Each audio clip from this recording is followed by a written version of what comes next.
thlir tu te RC official channel a chipai kan han buk le chowa voin hi me ni sang hi som hi panga zir top ni ni a tuna hian dorpui market purpose ak omeka helai muna hian in hian felifa nai hriat reng na construct om don ani chung te chu kan han thlir ho le don ani a zai thiam tak tak ten zai le don a tin zan ina hianin alam thiam te po alam don ani chu tiang chon felifa nai hriat reng na construct om don a arim ang te chu kan han lu tang kan han thlir ho le don ani a in lo hlok pui le ngei kan base ya kan channel te mila subscribe lo te la omani chon khonga in milo subscribe le turin kan han deal chewa chuan kan channel te milo in success turin in khongai na kan han deal tak me bok ani chuan chunga te kan han lu tanga a chung bo ruak te kan enanga kan lu chodon ani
是不能模仿那边途，独爱上你落进黑暗中，天空的风黑暗。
la de shingen và bùi tập em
Hello mẹ.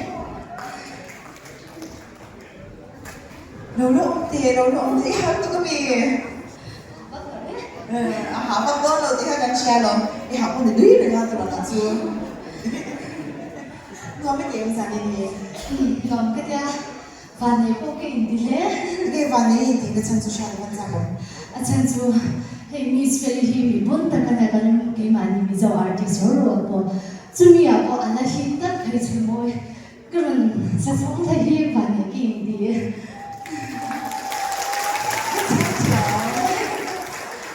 cái sắp tới đi hết rồi Oh, cái thằng đó. John làm cho kho Min sir ti ra din sa den. em một xe rồi cắn văn đồ mới ô đồ mới được nói Thì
Kung LSD ka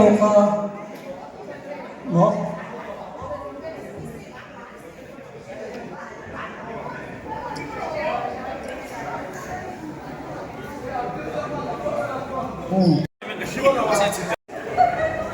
Cái tao kia Ai phật te te ho te. Thế là mà thấy cảnh u te ho te.